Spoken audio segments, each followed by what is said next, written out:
তো খেয়াল করো, আমাদের এটা চ্যাপ্টারের নাম হচ্ছে কারেন্ট ইলেকট্রিসিটি অথবা চলতড়িৎ। লিখে ফেলে বাংলা কথাবার্তা, মানে বই খুললে চ্যাপ্টারের ভূমিকা হিসেবে যা পাবা তাই বাংলা কথা। এগুলা বই থেকে পড়ে ফেলবে, এগুলা পরে সময় নষ্ট করার কোনো মানে হয় না। সময় নষ্ট না, যার জ্ঞান অর্জনের শখ আছে সেই জ্ঞান অর্জন করুক, আমাদের কোনো সমস্যা নেই। বাংলা কথা বই থেকে পড়বা, বাংলায় লিখে আছে।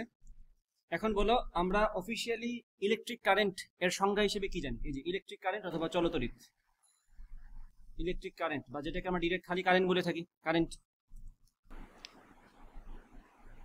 যেটাকে আমরা প্রকাশ করি কি দিয়ে? আই দিয়ে। এটার ম্যাথমেটিক্যাল সংজ্ঞাটা কি? এই কারেন্টের ম্যাথমেটিক্যাল সংজ্ঞাটা কি? একক সময়ে যে পরিমাণ চার্জ প্রবাহিত হয় তাই হচ্ছে ওই পরিবাহীর ক্ষেত্রে তড়িৎ প্রবাহের পরিমাণ, অর্থাৎ চার্জ প্রবাহের হারকে আমরা কি বলি? তড়িৎ প্রবাহ। আগের চ্যাপ্টারে যা বললাম সেটা কি ছিল? স্থির তড়িৎ। চার্জটা জায়গায় ছিল, শুধুমাত্র জমাকৃত চার্জ নিয়ে আমরা কথাবার্তা বলছি। জমাকৃত চার্জের বৈশিষ্ট্য, তার ক্ষেত্র, তার প্রভাব, এগুলো নিয়ে কথাবার্তা হয়েছে। আর এই চ্যাপ্টারে আমরা আলোচনা করব জমাকৃত চার্জ এখন গতিশীল হয়ে যাবে। ওই গতিশীল চার্জ নিয়ে যে কথাবার্তা সেটা হচ্ছে চলতড়িতের আলোচনা। এবং এখানে ইলেকট্রিক কারেন্ট বা চলতড়িৎ বলতে কি বোঝানো হয়, বা আই বলতে কি বোঝানো হয়? সময়ের সাপেক্ষে চার্জের প্রবাহের হারকে আমরা কারেন্ট বা তড়িৎ বলে থাকি, তড়িৎ প্রবাহ বলে থাকি। এবং এটাকে প্রকাশ করা হয় এইভাবে, আই সমান কিউ বাই টি। এটা হচ্ছে আমাদের জাস্ট ডেফিনেশন। একক সময়ে যে পরিমাণ চার্জ প্রবাহিত হয় সেটা হচ্ছে ওই পরিবাহীর জন্য তড়িৎ প্রবাহের হার। এটার এককটা কি?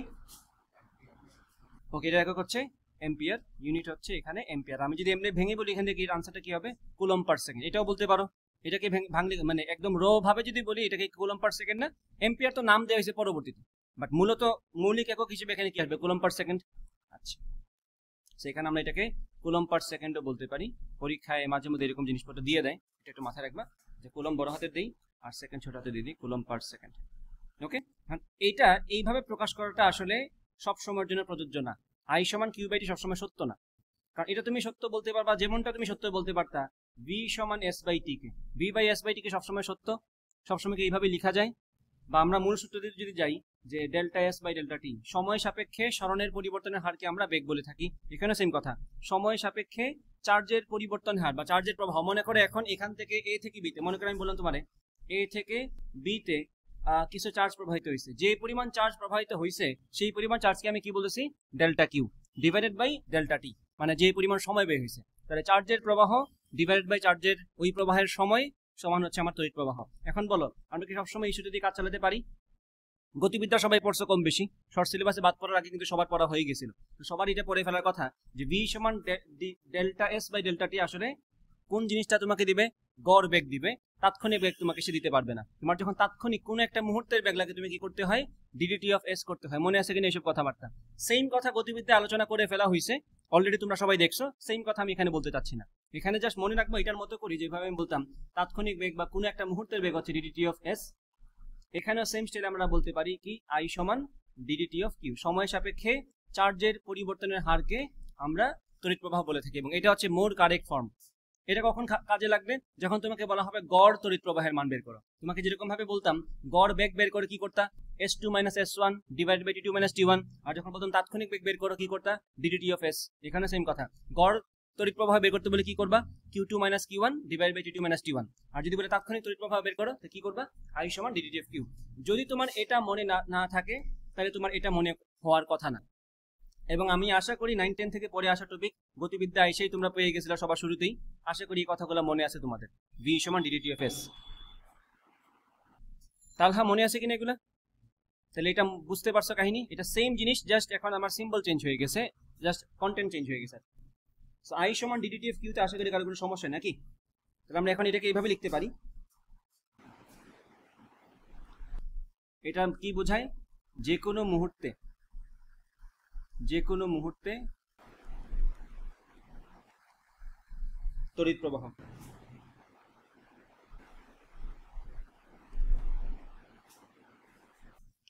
আর এটা কি বোঝায়? গড় তড়িৎ প্রবাহ। এই ব্যাপারগুলো মনে রাখবা, কাজে লাগবে। এবং এই টপিকগুলো কিন্তু একদম connected throughout all the chapters. এই জিনিসগুলো কিন্তু connected. Delta s by delta t, delta s ds by dt, delta q by delta t, d q by dt. Same কথাগুলো আবার আমি অন্য চ্যাপ্টারে গেলে যেখানেই পরিবর্তনের সম্পর্ক আছে, অমুকের সাপেক্ষে তমুক, সবগুলো অমুক সাপেক্ষে তমুকের ক্ষেত্রে ডিফারেন্সিয়েশন চলে আসে, তাই না? সবগুলো চ্যাপ্টার যেখানে তুমি দেখবা যে এটার সাপেক্ষে ওইটার পরিবর্তনের হারকে আমরা এটা বলি, তখনই দেখবা একটা থাকবে ডেল্টা দিয়ে, একটা থাকবে ডি দিয়ে। ডি দিয়ে হচ্ছে তাৎক্ষণিকটা, আর ডেল্টা দিয়ে হচ্ছে গড়টা। ঠিক আছে, সব জায়গায় এটা কাজে লাগবে। ঠিক আছে কিনা, এই পাতা ক্লিয়ার তো সবার নাকি? ওকে, এখন আসো এখানে আমরা এখন এই সূত্রটাকে আরেকবার রিঅ্যাসেম্বল করব। আমরা বললাম ডি ডিটি অফ কিউ হচ্ছে আমাদের আই। এখান থেকে আমরা কি লিখতে পারি একটু বলো তো? এখান থেকে লেখা যায় ডি কিউ সমান আই ডিটি। তাহলে এখান থেকে আমাদের মতলব হচ্ছে চার্জের পরিমাণটা বের করা। কোনো একটা টাইম ইন্টারভ্যালে চার্জের পরিমাণ আমরা বের করতে চাই। তাহলে কি করব? ডি কিউ মানে কি ক্ষুদ্র চার্জ না? ক্ষুদ্র চার্জের প্রবাহ। আমরা বলবো কি সবগুলা ক্ষুদ্র চার্জ আমরা যোগ করে নিব ইন্টিগ্রেশন অফ আই ডিটি। তাহলে বলি এখান থেকে আমরা কি পাবো? আমি যদি এখন লিমিট দিয়ে দিই যে আমি টি1 থেকে টি2 পর্যন্ত টাইম ইন্টারভাল দিলাম, টি1 থেকে টি2 পর্যন্ত টাইম ইন্টারভাল দিলাম, সবগুলা ক্ষুদ্র চার্জ যোগ করে ফেললে আমরা মোট চার্জ পেয়ে যাব। সবগুলা ক্ষুদ্র চার্জের প্রবাহ আমরা যোগ করে ফেললে আমরা মোট প্রবাহিত চার্জ পাবো। সেটা সমান হচ্ছে I dt, integration of I dt, limit হচ্ছে টি1 থেকে টি2। এটা কখন? যখন আমার এখানে তড়িৎ প্রবাহের মানটা পরিবর্তনশীল, তাই না? তড়িৎ প্রবাহের মানটা কি পরিবর্তনশীল? আমরা এইভাবে করবো না কাজটা।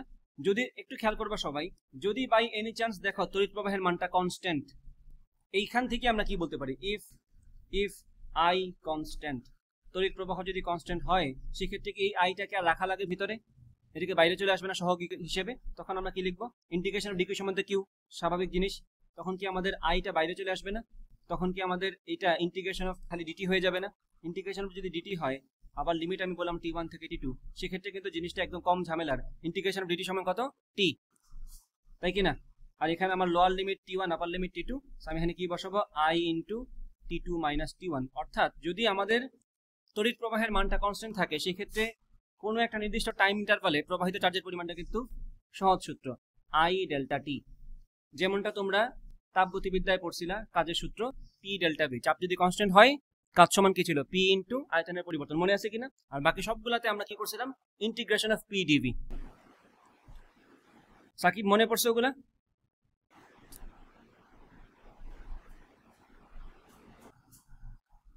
এটা হচ্ছে তোমার জেনারেল ফর্মুলা। যদি তোমার তড়িৎ প্রবাহটা হয় সময় সাপেক্ষে পরিবর্তনশীল, সেক্ষেত্রে কোনো একটা নির্দিষ্ট টাইম ইন্টারভালে প্রবাহিত চার্জের মোট পরিমাণ বা মোট প্রবাহিত চার্জের পরিমাণ হচ্ছে এই সূত্র দিয়ে করতে হবে। আর যদি তড়িৎ প্রবাহের পরিমাণটা হয় কনস্ট্যান্ট, তাহলে তো ডিরেক্ট আই ডেল্টা টি। বুঝা গেছে কিনা? এবং এটা তো অবভিয়াস কথা যে আমি যদি এইভাবে বলতে পারি আই সমান কি আমার কিউ বাই ডেল্টা টি। আচ্ছা, ডেল্টা কিউ না বলে শুধু কিউই বললাম। কিউ মানে কি বোঝাচ্ছি আমরা? চার্জের কতটুকু প্রবাহ হয়েছে। যদি আইটা কনস্ট্যান্ট থাকে আমি কি ডিরেক্ট এই সূত্র লিখতে পারি না? কিউ সমান আই ডেল্টা টি, এটা তো এখান থেকেই বলা যায়, তাই না? আই যদি কনস্ট্যান্ট হয়, সেই ক্ষেত্রে কনস্ট্যান্ট যদি না হয় তাহলে তুমি এটা লিখতে পারতেছো না আসলে এইভাবে ডিরেক্ট। ক্লিয়ার? আশা করি একটু ক্লিয়ার তোমাদের। এখান থেকে পরীক্ষার প্রশ্ন আসলে আশা করি সলভ করতে পারবো।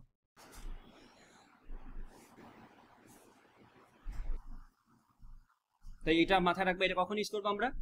যখন আইটা সময় সাপেক্ষে, সময় টি সাপেক্ষে পরিবর্তনশীল, বা সময় পরিবর্তনশীল বললেই চলে, আসলে টি সাপেক্ষে বলার দরকার পড়ে না। আর এটা কখন? যখন আই কনস্ট্যান্ট, যখন তড়িৎ প্রবাহের মান বদলাচ্ছেই না, তখন আমরা এটা ইউজ করবো। স্বাভাবিকভাবেই এটা তোমরা একটু কমন সেন্স খাটাইলে বুঝতে পারবে কেমনে কি হয়েছে। তারেক বুঝছো এটা? আরেকটা কেস, এটা ছিল আমাদের কেস 1, যেখানে আমাদের তড়িৎ প্রবাহটা পরিবর্তনশীল, তাই আমরা ইন্টিগ্রেশনের মাধ্যমে কাজ করছি। এটা ছিল আমাদের কেস 2, যেখানে তড়িৎ প্রবাহ কনস্ট্যান্ট, যেখানে আমরা ডিরেক্ট একদম তড়িৎ প্রবাহ ইন্টু সময়ের পরিবর্তন দিয়ে কাজ করে ফেলছি। তো আমরা এটাকে বলতে পারি চার্জ নির্ণয়ের জন্য চার্জ নির্ণয়। এটা ছিল আমাদের কেস 1, এটা ছিল আমাদের কি কেস 2। কেস 3 তে কি আসতে পারে? কেস 3টা আসলে যাতে কেস 3 না, কেস 3টা হচ্ছে আসলে পরীক্ষার জন্য কেস 3। মানে কনসেপচুয়ালি এটা কিন্তু কোনো আলাদা কেস না। কনসেপচুয়ালি কেস হচ্ছে দুইটাই, তড়িৎ প্রবাহ কনস্ট্যান্ট, তড়িৎ প্রবাহ ভেরিয়েবল, তাই না? এই দুইটা কেস নিয়ে আমরা কাজ করতে পারি। বাট কেস 3 কোনটা? কাজ শক্তি ক্ষমতায় আমি তোমাদের পড়াইছিলাম, তিনটা ক্ষেত্র বলছিলাম কাজ বের করার জন্য। ধ্রুব বলের জন্য কৃত কাজ, পরিবর্তনশীল বলের জন্য কৃত কাজ, আরেকটা কি ছিল? গ্রাফ থেকে কৃত কাজ, মনে আছে না? গ্রাফ দেওয়া থাকবে। এটা কিন্তু কনসেপচুয়ালি আলাদা কিছু না, বাট পরীক্ষার জন্য কিন্তু এটা একটা আলাদা টপিক। সো আমরা বলবো এখানে কেস 3 গ্রাফ থেকে নির্ণয়। এই যে গ্রাফ থেকে। তো তোমাকে যদি গ্রাফ দেয়া হয় তাহলে এটা কি হবে? সেটা হবে এটা, যে গ্রাফ দেয়া থাকলে তোমাকে এইভাবে গ্রাফ দেয়া আছে, মনে করো আই ভার্সেস টি গ্রাফ দেয়া থাকে, বা আমি বললাম এটাকে আইটি গ্রাফ দেয়া থাকলে, আইটি গ্রাফ দেয়া থাকলে তার ক্ষেত্রফল ই হচ্ছে চার্জের পরিমাণ। মোট প্রবাহিত বলতে পারো এখানে। এবং আবার একটা জিনিস মনে করে দিই, যখন তোমাকে গ্রাফ থেকে চার্জের মান বের করতে বলবে এবং যেখানে তোমাকে আসলেই ডিমান্ড করা হচ্ছে তুমি ক্ষেত্রফলটা বের করতে পারো, চাচ্ছে তারা তুমি ক্ষেত্রফলটা বের করতে পারো, তখন তোমাকে কোন ধরনের শেপের গ্রাফ দিবে বলো তো? বক্ররেখা দিবে নাকি সরলরেখা দিবে? বক্ররেখা দিলে তোমার ইন্টিগ্রেশন করতেই হবে, কারণ তুমি কি ওই স্পেসিফিক বক্ররেখার ক্ষেত্রফল সূত্র মুখস্থ পারো? বক্ররেখার ক্ষেত্রফল সূত্রকে আমরা মুখস্থ পারি না তো। কিছু স্পেসিফিক জিনিস, বৃত্ত উপবৃত্ত ছাড়া কিন্তু আমরা ক্ষেত্রফল মুখস্থ পারি না। তাইলে যখন তোমাকে গ্রাফ থেকে বের করতে বলবে তখন বেশিরভাগ ক্ষেত্রে বা বেশিরভাগ না সব ক্ষেত্রে এটাই করবে, তোমাকে সরলরেখা দিবে। সরলরেখা দিলে ত্রিভুজ ট্রাপিজিয়াম আয়তক্ষেত্র দিয়ে ভাগ করে করে কাজ করে ফেলা যায়। আমি বললাম আই ভার্সেস টি এর গ্রাফ হচ্ছে এটা, এটা দিলাম, এটা দিলাম, এটা দিলাম, এটুক সরিয়ে দিই, এইটা হচ্ছে আমার আই ভার্সেস টি এর গ্রাফ। যেরকমটা আমি তোমাদেরকে গতিবিদ্যা দেখাইছিলাম, আশা করি মনে আছে, কার্যকরী ক্ষমতা দেখাইছিলাম, আশা করি মনে আছে। গতিবিদ্যা কি দেখাইছিলাম? যদি ভি ভার্সেস টি দেয়া থাকে, মনে আছে আশা করি, ভি ভার্সেস টি দেয়া থাকলে সেম গ্রাফ। এটা ক্ষেত্রফল বের করলে কি পাবা? সরণ। এটা ক্ষেত্রফল বের করলে কি পাবা? চার্জ। একটু মনে মনে খুঁজবা কাহিনী কি আসলে, একটু সম্পর্কগুলো দেখবা, তিনটার মধ্যে সম্পর্ক কার সাথে কিরকম। ভি সমান কি ছিল? D dt of q. নিশ্চয়ই বুঝতেছো ডিকিউ সমান ভি ডিটি। আর বুঝতেছো নিশ্চয়ই ভি আর ডিটি গুণ করা মানে কি আসলে? এটা কি লম্ব না? ওয়াই অক্ষ বরাবর। টিটা কি আমার ভূমি না? এই যে এক্স অক্ষ বরাবর। তাহলে ঘুরে ফিরে কিন্তু ক্ষেত্রফলের ব্যাপারটা মাথায় চলে আসা উচিত। এইটুকু আনতে পারছো মানে কি? ভি ভার্সেস টি গ্রাফ থেকে ক্ষেত্রফলটা বের করতে পারলে আমরা কি পেয়ে যাবো? চার্জটা পেয়ে যাবো। এখানে কি আই ভার্সেস টি গ্রাফ থেকে ক্ষেত্রফল বের করতে পারলে আমরা, সরি এখানে পাবো আমরা সরণ, সরি এখানে আমি ভুল জিনিস লিখে বলছি, ডিকিউ সমান, ডিকিউ লিখছি কেন? এটা তো হবে, ও সরি, পুরোটাই তো ভুল। ভি সমান খালি ঠিক ছিল, বাকি সব ভুল করে ফেলছি। ডিডিটি অফ এটা তো এস, তাহলে আমরা এখানে বলতে পারবো ডিএস সমান ভি ডিটি। এইটুকু দেখলেই মনে করা উচিত যে আমরা ইন্টিগ্রেশন করলেই এখানে সরণটা পাবো। আর ভি ডিটি ইন্টিগ্রেশন করা মানে কি? ভি ভার্সেস টি এর গ্রাফটার ক্ষেত্রফল বের করা। তো অবশ্যই তোমাকে এমনটাই দিবে যেটা তোমার ইন্টিগ্রেশন করতে হবে না। ইন্টিগ্রেশন করতে হলে তোমার কি ইন্টিগ্রেশন ওর একটা ফাংশন দিয়ে দিত। বোঝা গেছে কিনা? তোমাকে যদি ডিরেক্ট ক্ষেত্রফল বের করার রিকোয়ারমেন্ট দেওয়া হয় তাহলে অবশ্যই এমন ক্ষেত্র দিবে যেটা ক্ষেত্রফল তুমি বের করতে পারবা। তোমাকে নিশ্চয়ই একটা বক্ররেখা দিয়ে বলবে না ক্ষেত্রফল বের করো ইন্টিগ্রেশন ছাড়া। ক্ষেত্রফল বের করতে হলে তোমাকে অবশ্যই এমনগুলাই দিবে যেগুলো সরল রৈখিক, যেগুলোকে তুমি ট্রাপিজিয়াম, ত্রিভুজ, সামান্তরিক আয়তক্ষেত্রতে বিভক্ত করে নিজের মতো করে কাজ করে ফেলতে পারো। বোঝা গেছে কিনা? আই ভার্সেস টি থেকে আমরা কি পাবো দেখো, এখানে আমরা বলতে পারি এখানে কিউ সমান, সরি আই সমান ডিডিটি অফ কিউ। তাহলে এখান থেকে আমরা বলতে পারি ডিকিউ সমান কি? I dt. তাহলে এখান থেকে বুঝতেছো সেম কথাই। আবার ইন্টিগ্রেশন করলে কি পাবো? মোট চার্জ পাবো। আইডিটি কে ইন্টিগ্রেশন করা মানে কি? ক্ষেত্রফলটা বের করে। এটা কিসের ক্ষেত্রফল? ট্রাপিজিয়ামের ক্ষেত্রফল। অবশ্যই তোমাকে এইসব মান বলে দেওয়া থাকবে, এইসব মান বলে দেওয়া থাকবে। বোঝা গেছে কিনা? সিমিলার আরেকটা গ্রাফের কথা একটু মনে করো তো, যেখান থেকে আমরা ক্ষেত্রফল বের করলে অন্য কিছু একটা পাই। সেটা কোনটা ছিল? এফ ভার্সেস টি। সেম গ্রাফ দিলাম তোমাদেরকে আমি, এফ ভার্সেস টি। আবার মনে করে দেখো তো এফ ভার্সেস টি থেকে কেমনে এটা আসে। আশা করি মনে আছে। কাজ সমান কি ছিল? কাজ সমান হচ্ছে ইন্টিগ্রেশন অফ এফ ডিটি। এটাতে একদম ডিরেক্ট আমরা এইভাবেই পড়ছি। ও সরি, এফ ডিটি না, এখানে আসলে টি না, এখানে এস, মুখস্থ বলে দিয়েছিলাম। এফ ডিএস, তাই না? এখান থেকে আমরা সেম স্টাইলে কাজ বের করতে পারবো। ঠিক আছে কিনা? এবং অবশ্যই তোমাকে বলটাকে সরণের ফাংশন আকারে দেয়া থাকবে, না হয় সরলরেখী গ্রাফ দিবে যাতে করে তুমি ডিরেক্ট ক্ষেত্রফল বের করতে পারো। যদি তোমাকে আমি এরকম একটা গ্রাফ দিই, মনে করে বললাম এফ সমান হচ্ছে 3t square plus 6t plus 9, এটা নিশ্চয়ই তোমাকে সরলরেখা দিচ্ছে না। সরলরেখা যদি না দেয় তাহলে তোমাকে কখনো গ্রাফ এঁকে দিবে না, কারণ গ্রাফ এঁকে দিলেও তোমার কোনো ফায়দা নাই আসলে, সত্যি কথা বলতে। কারণ এই গ্রাফের কিন্তু তুমি কোনো ক্ষেত্রফল বের করতে পারবা না, কারণ তুমি এই গ্রাফ নিয়ে কাজ করতে পারো না দেখেই তুমি ইন্টিগ্রেশন নামে একটা জিনিস আবিষ্কার করছিলা। তুমি করো নাই, জাতিগতভাবে দাবি করতেছি, মানুষ করছিল আর কি, কেউ একজন, আমরা করি নাই। ঠিক আছে? তো এই হচ্ছে কথা, বুঝতে পারছো? আর যদি তোমাকে এরকম দেয় তার মানে তোমাকে ডিরেক্ট গ্রাফ দিয়ে দিবে, যাতে তুমি ডিরেক্ট ত্রিভুজ, আয়তক্ষেত্র ত্রিভুজে ভেঙে অথবা ডিরেক্ট ট্রাপিজিয়াম পালে ট্রাপিজিয়াম দিয়ে বের করে ফেলতে পারো। সব গ্রাফ থেকে ফাংশন বানানো যায় না। কেন? গ্রাফ থেকে ফাংশন মানে কি করবা? কেন ভালো হইতো বলো? গ্রাফে যদি পেয়ে যাও ফাংশন বানাতে পারা কি দরকার? না, সব গ্রাফের ফাংশন বানানো যায় না। ফাংশন হচ্ছে শর্তাধীন। তুমি একটা ফাংশন বানানোর শর্ত হচ্ছে কি? একটা বিন্দু একটা নির্দিষ্ট শর্ত মেনে চলবে, সেক্ষেত্রে তুমি তার একটা ফাংশন পাবা। ঠিক আছে? বাট আমি যদি এরকম কিছু টানি, যা মন চাই করে ফেললাম না, তুমি এটার ফাংশন বানাতে পারবা না, অথবা খুব খুব কঠিন একটা তোমার অ্যানালাইসিসের ভিতর দিয়ে যাওয়া লাগবে এটাকে বানানোর জন্য। এটা আসলে কোনো রেগুলার জিনিস না। আমার যা মন চাই আমি তা করলাম, র্যান্ডমলি করলাম, এটা কিন্তু কোনো ফাংশন তুমি এভাবে পাবা না। তার মানে সকল গ্রাফের ফাংশন হয় না। ঠিক আছে,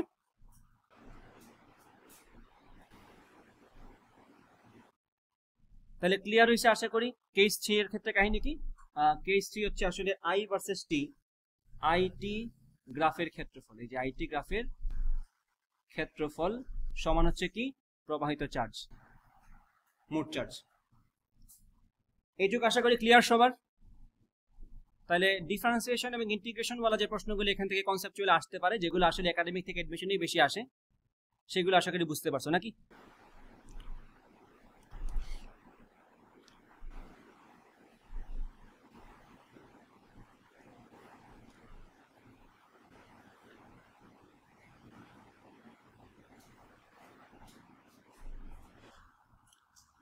এখানে একটা গুরুত্বপূর্ণ কথা বলে রাখি, সেটা হচ্ছে আবার সেম কথা বলবো, তড়িৎ প্রবাহ যদিও তার দিক আছে, এটা কোনো ভেক্টর রাশি নয়।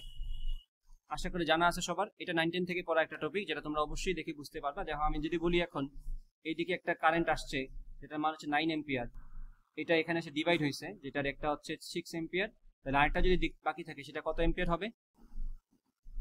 6 আর কত থাকে এখানে? এই 6 আর 4 কবে 9 হইল? 6 আর 3 9, তাহলে 6 এম্পিয়ার 3 এম্পিয়ার, তাই না? এখন আমি যদি বলি এখানে এই দুইটার মধ্যবর্তী কোণ হচ্ছে, তোমরা কি এটা মানে ব্যাপারটা অনেকটা এরকম যে দিক থাকা সত্ত্বেও কেন এখানে ভেক্টর, এটা কি ভেক্টর বলা যাবে না? কারণ ভেক্টর হওয়ার জন্য তাকে ভেক্টরের সূত্র মানতে হবে না? সূত্র তো মানতে, আমি কি এটা বলার সুযোগ আছে কিনা আমার যে 6 এম্পিয়ার আর 3 এম্পিয়ারের লব্ধি হচ্ছে 3 এম্পিয়ার? এটা একটা ইলজিক্যাল কথা। যদিও আমি বলে দিই কোনটা হচ্ছে 60 ডিগ্রি, এখন বলো এটাকে কি আমি সমান্তরাল স্থানান্তর করে এখান থেকে এখানে নিয়ে আসতে পারি না? দিলাম, কপি পেস্ট মারলাম, একটা নিয়ে আসতে পারি তো এখানে। তাহলে অনেক কাইন্ড অফ মনে হচ্ছে দেখে 6 এম্পিয়ার আর 9 এম্পিয়ারের লব্ধি মনে হয় 3 এম্পিয়ার। এটাকে এটা তো আরেকটা ইলজিক্যাল জিনিস হয়ে গেল না? 6 আর 3-এর লব্ধি নয়, হ্যাঁ 9টা উপরে চলে গেছে, এটা আমি এখানে দিয়ে দিই, দাঁড়াও ঠিক করে দিই। 6 আর 3-এর লব্ধি মনে হচ্ছে 9 এম্পিয়ার। একটু খেয়াল করে দেখো তো আসে কিনা। √6 square plus 3 square plus 2 × 6 × 3 × cos 60 মানে কি হাফ না? একবার লিখে দিলাম, 2 2 কাটো, 6 6 36, 3 স্কোয়ার 9, 3 6 18, সব দিকে 9, একটা 9 দুইটা 9, 9 2 18, 27 আর 36 কত হয়? 63, √63, √63 কত? 9 হয়? 9 তো হওয়ার কথা না, কারণ তাহলে বুঝতেছো নিশ্চয়ই আশা করি যে এখানে আসলে লব্ধির ব্যাপারটা খাটতেছে না। তাইলে যেহেতু তড়িৎ প্রবাহের দিক থাকা সত্ত্বেও সে ভেক্টরের সংযোগ বিধি মেনে চলতেছে না, ভেক্টরের যে যুগের ব্যাপারটা লব্ধির সূত্র কাজ করবে, সেই কারণে তড়িৎ প্রবাহকে আমরা আসলে ওই অর্থে কোনো ভেক্টর বলতে পারি না। মান থাকলেও দিক থাকলেও সে আসলে ভেক্টরের জাতের মধ্যে পড়ে না। এটা একটা, হ্যাঁ ওকে দিক দাও, আমি একটু চিপাই দিই এটারে, 9 এম্পিয়ার দিলাম। এখানে একটা কাজ করি আমরা, এখানে আর একটু চিপাই দিই, এই কোণটাকে বললাম এখন 30 ডিগ্রি। বলো এখন কি এটার কারণে কি এই মানের চেঞ্জ হবে? এটাকে আসলেই ওইভাবে কাজ করে যে আমি তার দুইটার মধ্যে কোণ বাড়াই দিলাম, কারেন্ট কমে গেল, কোণ কমাই দিলাম, কারেন্ট বেড়ে গেল, কোনো সিচুয়েশন না। দুইটা কারণকে একই দিকে দাও, হ্যাঁ এই ক্ষেত্রে ঠিক আছে। যেখানে আমি যদি বলি এটা 2 এম্পিয়ার, এটা 2 এম্পিয়ার, যুগ হয়ে কি 4 এম্পিয়ার হয়ে যাবে? না তো, 2 এম্পিয়ার তো 2 এম্পিয়ারে থাকবে। তাহলে এখানে আসলে ভেক্টরের ওই যুগের বিধি কোনোভাবেই কাজ করে না। ঠিক আছে, যেহেতু এটা কাজ করে না, সুতরাং আমরা এটাকে অফিসিয়ালি ভেক্টর বলতে পারি না। এবং এটা নাইদার স্কেলার, যদিও এটাকে স্কেলার বলা যায় না, স্টিল আমরা এটাকে স্কেলার বলবো, কারণ আমাদের বইয়ে দাগানোর মতো অপশন স্কেলারই দেওয়া হবে, এর বেশি কিছু দেওয়া হবে না। সুতরাং এটা নিয়ে বেশি গবেষণা না করে যেটা বলতেছি লিখে নাও, পরীক্ষা আসে দাগাই দিবা।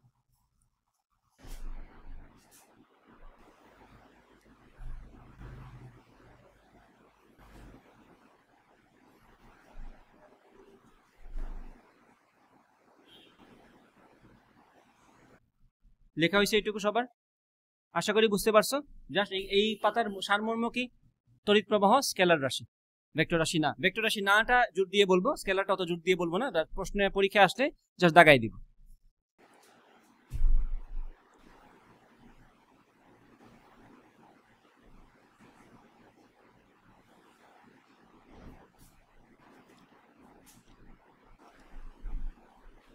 তাহলে প্রশ্নটা এখানে বলা হয়েছে একটা পরিবাহীর ভিতর দিয়ে আর কি 10 সেকেন্ড সময় ব্যবধানে 40টা ইলেকট্রন ডান থেকে বামে যায় এবং একই সময় ব্যবধানে 40টি প্রোটন বাম থেকে ডানে আসে, মানে ঠিক অপোজিট দিকে আসে। গড় তড়িৎ প্রবাহ কত হিসাব করে বের করবা। বলো কার কার জিরো মনে হয়েছে? একজন তালহা হাত তুলছো নাকি? তোরও নাই জিরো কার কার মনে হয়েছে? কারণ দেখো ইলেকট্রন আর প্রোটন বিপরীতধর্মী চার্জ, -1.6 10⁻19 +1.6 10⁻19, 40টা 40টা। মোট চার্জের প্রবাহ কত?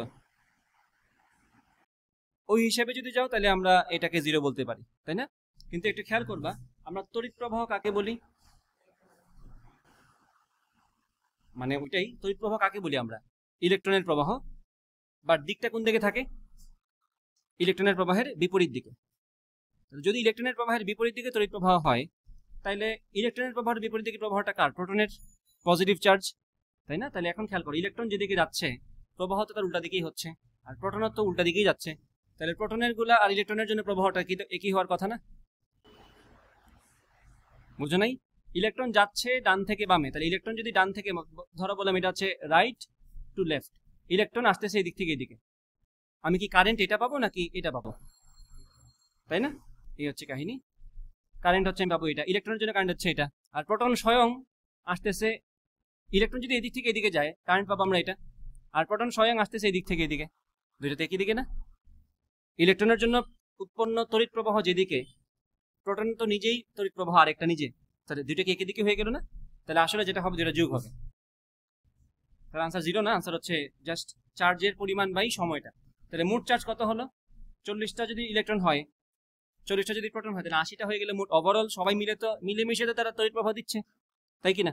তাহলে এই ব্যাপারটা এখন যদি বুঝে যাও তাহলে তো হয়ে গেল। তাহলে আমরা বলতে পারি 2 × 40, আলাদা করে বললাম বোঝার জন্য যে 2 সেট আছে এখানে। আর চার্জের পরিমাণটা কত? 1.6 10⁻19 ডিভাইডেড বাই সময় কত লাগছে আমাদের? 10। তাহলে 10 দিয়ে 40কে ভাগ করলে কত আসে? 4 × 10 = 40, 4 × 2 = 8, 8 × 16 কত হয়? গুণ করে বসায় দাও আর কি, যেটা আসবে সেটাই তোমার কারেন্ট। বোঝা গেছে?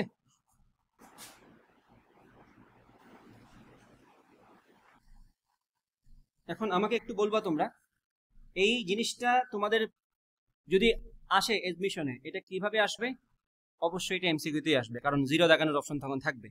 কারণ তুমি চোখ খুলেই দেখবা সিতে জিরো দেয়া আছে, অপশন ডি তে মেবি থাকবে এই মানটা কত আসে?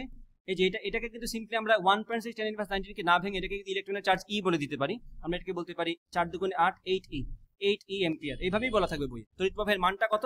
8e। তাহলে একটা অপশন থাকবে 8e, একটা অপশন থাকবে অনির্ণেয়। কনফিউশন স্যার যদি রাখতে চায় অনেকভাবে রাখতে পারে, জিরো দিবে একটা, অনির্ণেয় দিবে একটা, তুমি জিরো আর অনির্ণয়ের মধ্যে ঘুরপাক খাবা, মাঝখান দিয়ে আনসার ছিল এটা। বুঝছো? এই হচ্ছে স্ট্র্যাটেজি থাকবে স্যারদের। সো এই আর কি কথা। সো এখানে আনসারটা কোনটা? এটা। সো জিরো হবে না। অনেকের খালি চোখে মনে, খালি চোখে না, মানে কমন সেন্স একটু খাটাইতে গেলে দেখা যায় যে মনে হয় যে চার্জ 40টা এদিক থেকে এদিকে পজিটিভ, 40টা এদিক থেকে এদিকে নেগেটিভ, তাহলে তো কাটাকাটি করে আমার কিছু থাকবে না। ব্যাপারটা আসলে তা না। ব্যাপারটা হচ্ছে আসলে তড়িৎ প্রবাহের মূল কনসেপ্টটা তোমার যদি জানা থাকে, what we define as current হচ্ছে ইলেকট্রনের প্রবাহের বিপরীত দিকটাকে। ইলেকট্রন যদি যায় 10টা, সেই 10টার অনুযায়ী তড়িৎ প্রবাহ কোনটা হবে?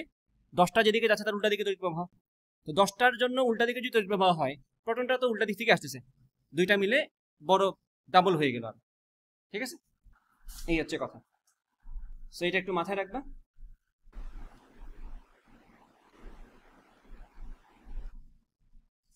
আর বাই দ্য ওয়ে, আমি কিন্তু এখানে নেট কানেকশন নেওয়ার পর আমি কিন্তু এই ক্লাসগুলোকে মাঝে মাঝে লাইভে নিয়ে নিব। বলছিলাম না তোমাদের ক্লাসে এটার জন্যই তো ওয়েট করতেছিলাম, আজকে ক্লাসে যদি নেট পেয়ে যেতাম আজকে নিতাম লাইভ, বাট নেট প্রবলেম মানে ডুবে গেছে।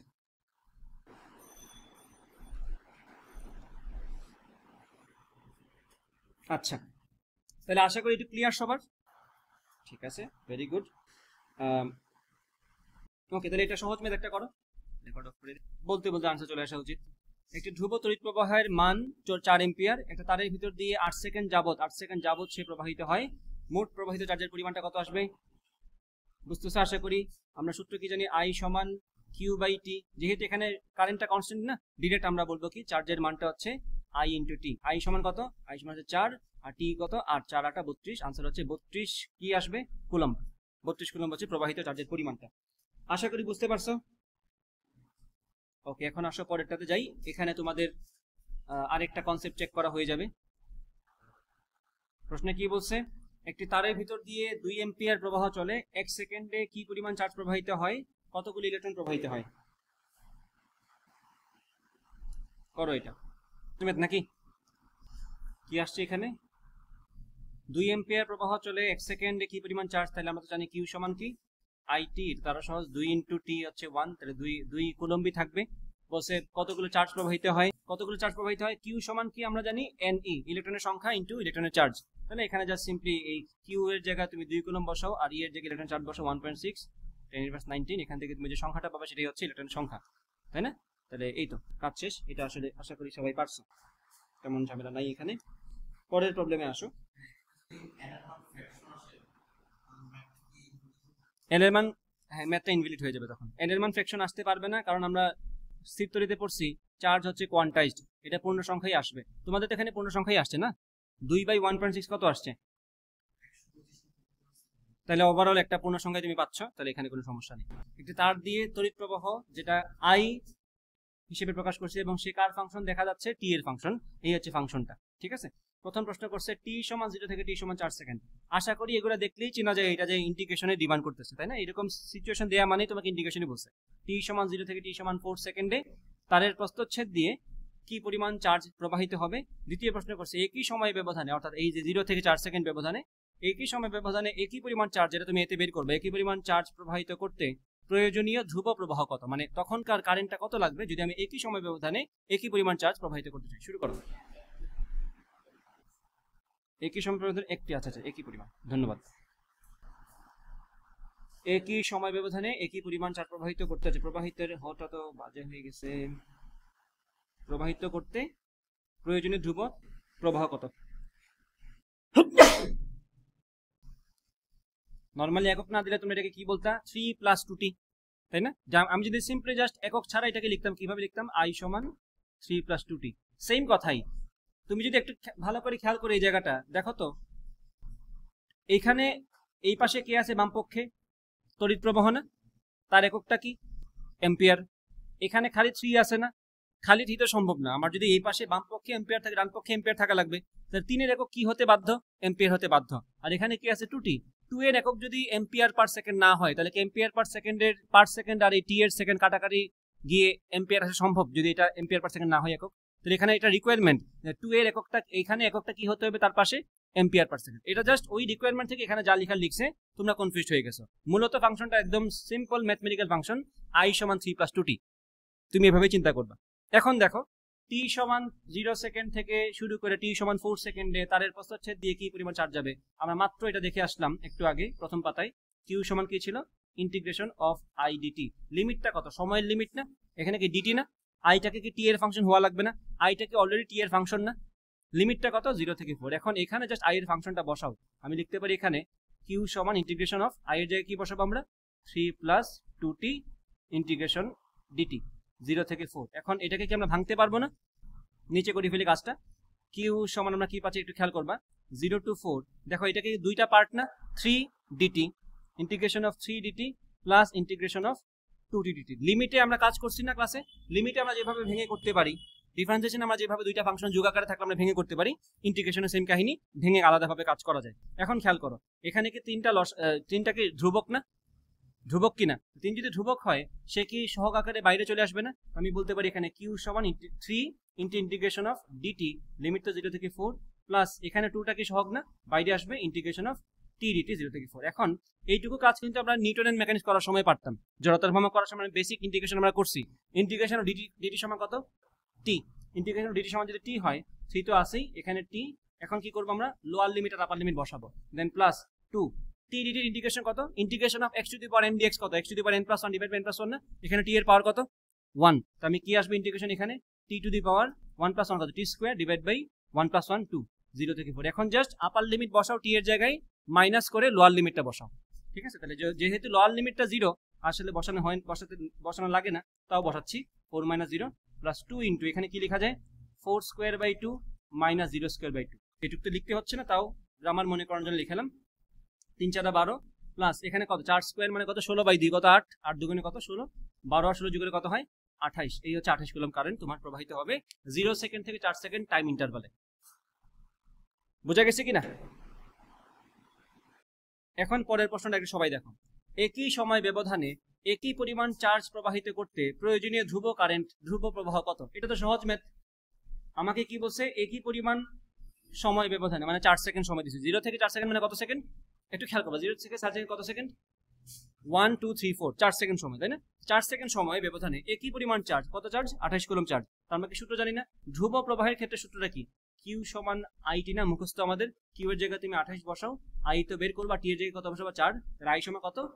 আই সমান হচ্ছে 4 7 28 না, তাহলে 7 এম্পিয়ার। তাহলে যদি তড়িৎ প্রবাহটা কনস্ট্যান্ট থাকে, সেক্ষেত্রে 4 সেকেন্ড সময়ে কত প্রবাহ থাকলে আমরা সমান পরিমাণ চার্জ পাবো? 7 এম্পিয়ার। কারণ খেয়াল করো, 4 7 28। এটা কিন্তু এমসিকিউর প্রশ্ন, বাই দ্য ওয়ে, এটা কিন্তু এমসিকিউর প্রশ্ন। এটা রিটেনে আসতে পারে, বাট এটা এমসিকিউতে আসতে পারে। মেডিকেলে আসতে পারবে কিনা ওটা নিয়ে আমার আসলে টেনশন নাই তেমনটা। তোমাদের মধ্যে কেউ না কেউ তো মেডিকেলে পেয়ে যাবা, তোমাদেরকে তখন আমি ডাকবো, সেলিব্রেশন দিয়ে দিব, টি শার্ট পরাই দিব, ফিজিক্স তো আছে, ক্রেডিট নিয়ে নিব।